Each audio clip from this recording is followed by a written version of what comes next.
Halo teman-teman, saya Evan Johan. Video ini merupakan video kelanjutan dari SDP Docker for Beginner. Nah, materi yang akan saya bahas di sini tentang bagaimana caranya memanage data di Docker.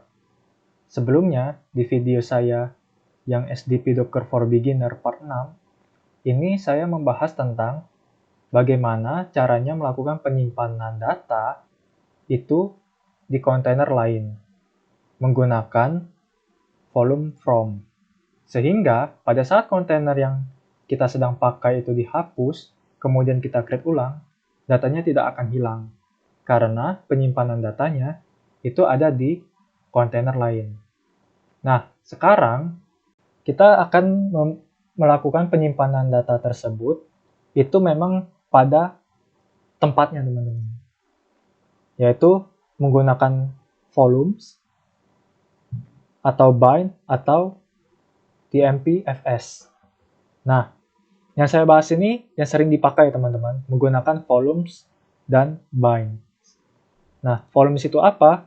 Volumes itu adalah penyimpanan datanya itu ada di Docker-nya sendiri, teman-teman. Jadi Docker itu membuat ada namanya Docker volumes. Nah, Docker volumes itu nanti kita create, kemudian pada saat kita create container, itu datanya kita arahkan ke volume tadi penyimpanannya. Sedangkan di bind itu penyimpanannya ada di file sistemnya komputernya kita. Atau bisa kita sebut dengan lokal komputernya kita. Taruh di disk D atau di disk C. Nah, begitu.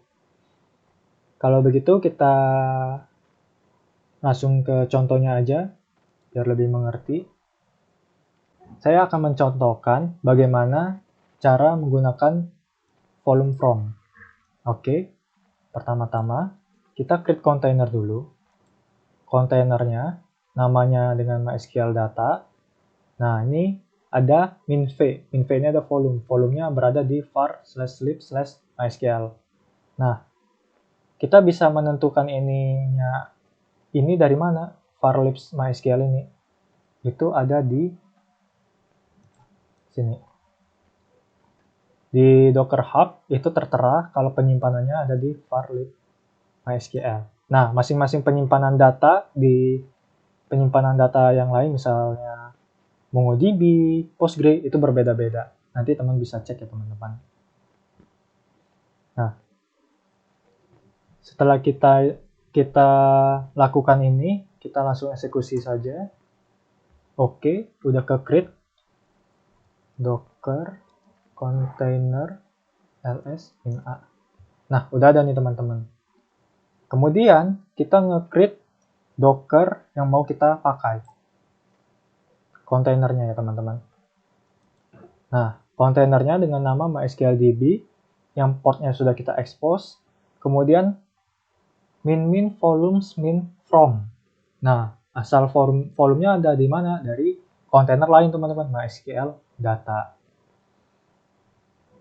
Kita eksekusi. Nah, sudah jadi ya teman-teman. Di sini kita bisa cek, oke, yang naik up yang MySQLDB.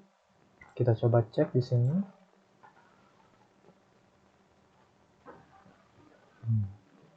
Belum naik. Kita coba lagi. Belum naik juga, masih running mungkin. Kita coba lagi. 27 menit. Oke, udah masuk. Passwordnya tadi root. Kita masuk. Oke. Nah, di sini kita jalankan teman-teman.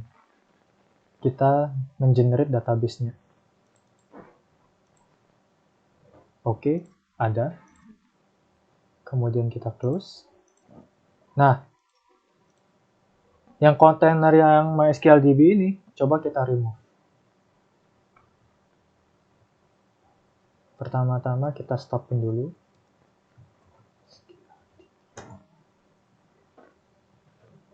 Oke, kemudian kita remove.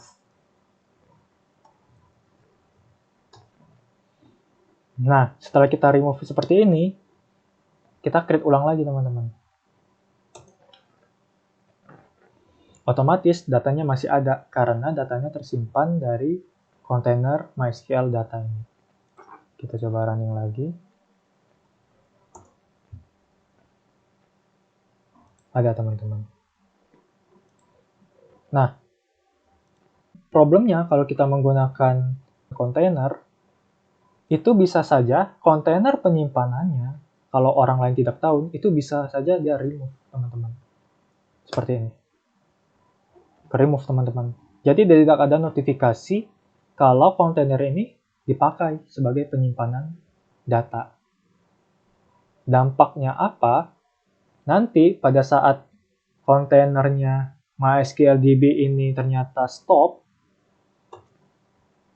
kemudian kita remove,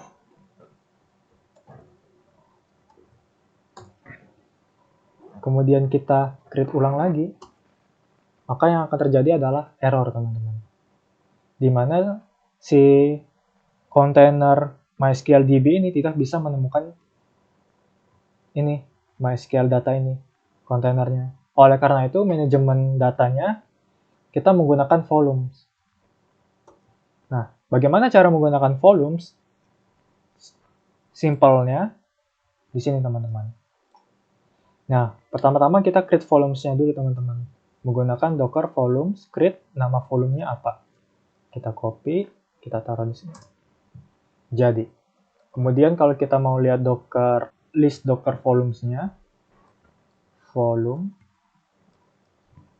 ls, nih MySQL data. Nah, lanjut, gimana caranya mengkonekkan volume tersebut ke kontainer yang sedang berjalan. Kita copy ini, kemudian kita paste. Nah, cara mengkonekkannya yaitu menggunakan min_v/mysql data. MySQL data ini kita menyebutkan nama volume yang mau kita pakai, yaitu MySQL data. Nah, // ini itu sebenarnya hanya digunakan pada sistem operasi Windows, teman-teman. Kalau di Mac atau di Linux, itu hanya menggunakan namanya aja. Karena kita menggunakan Windows, ya berbeda dari yang lain, harus // buat bisa mengkoneksikannya ke MySQL data. Nah, var libs MySQL ini, yang seperti saya bilang, ini kita ambil dari sini teman-teman nih. Penyimpanan kontainernya. Kita mount. Oke. Kita eksekusi. Generate teman-teman. Nah, gimana cara kita membuktikannya kalau mereka terkonek? Itu gampang teman-teman. Saya langsung aja lihat ke sini. Lihat di UI-nya. Oke, masih up.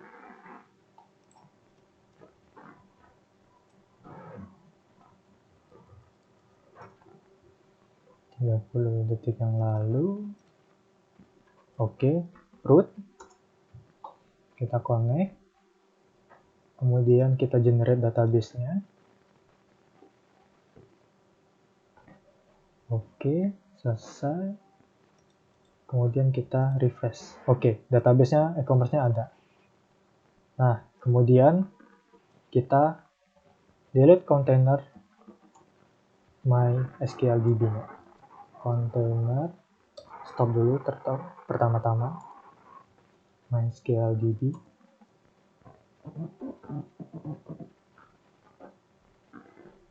Oke, kemudian kita remove.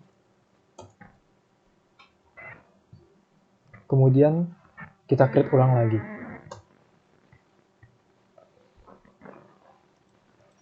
Kemudian kita call.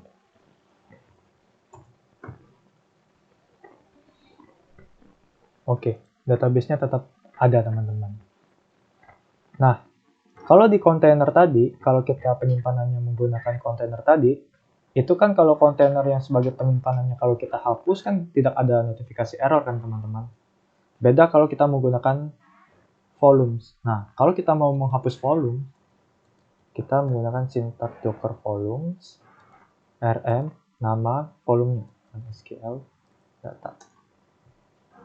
Error teman-teman. Karena apa? Karena volume ini dipakai oleh kontainer yang sedang berjalan.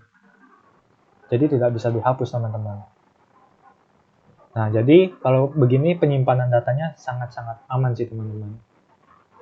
Oke, ini kita udah belajar menggunakan volume ya teman-teman. Nah, bagaimana kalau kita ingin penyimpanannya itu ditaruh di lokal komputer kita aja? Ya, kita menggunakan bind tadi teman-teman. Nah, sebelumnya kita remove dulu kontainer ini, MySQL DB-nya.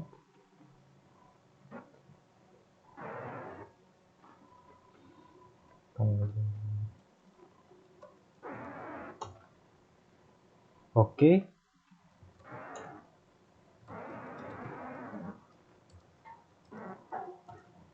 Oke, sudah bersih. Pertama-tama, kita create dulu folder untuk penyimpanan datanya nanti. Misalnya MySQL data. Oke, nama foldernya udah jadi. Nah, kemudian kita copy path-nya ini.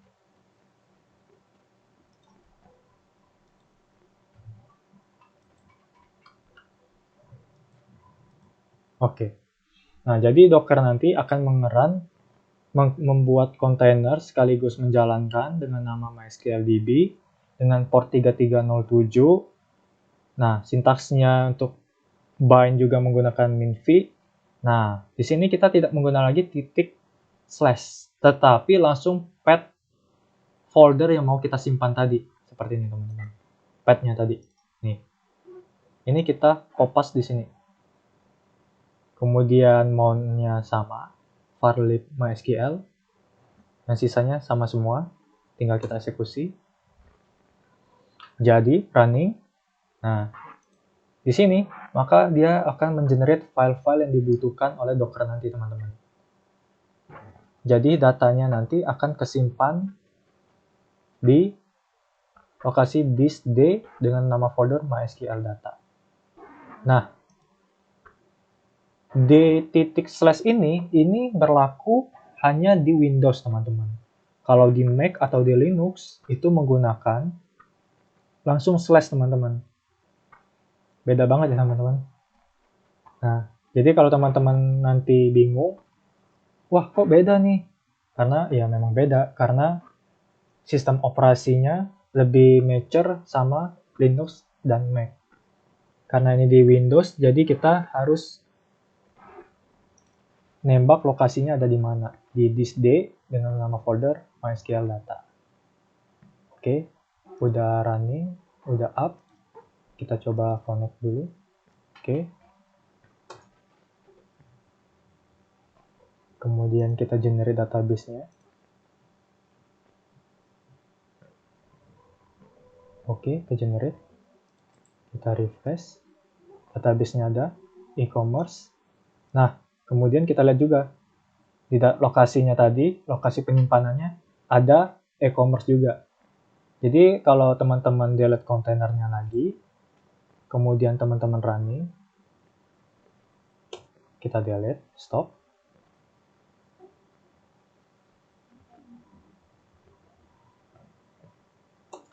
Kemudian kita running lagi dengan sintaks yang sama. Kemudian kita connectin lagi, kita coba.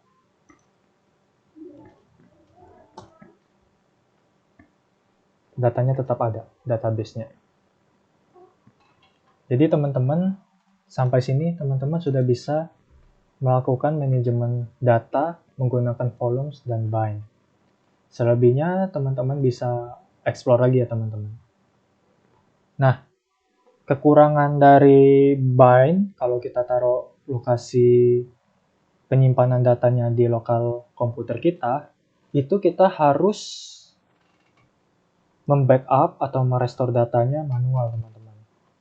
Jadi teman-teman tentukan lokasi penyimpanan backupnya di mana.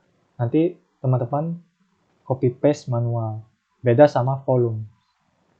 Kalau volumes, backup restore-nya itu bisa menggunakan min volumes from tadi teman-teman, seperti saya contohkan tadi. Nah, teman-teman bisa baca lagi lebih detail di sini. Oke, sekian dari saya. Jadi sampai sini teman-teman sudah bisa memanage data teman-teman atau memanage data aplikasi agar tetap resisten atau tetap ada di Docker teman-teman.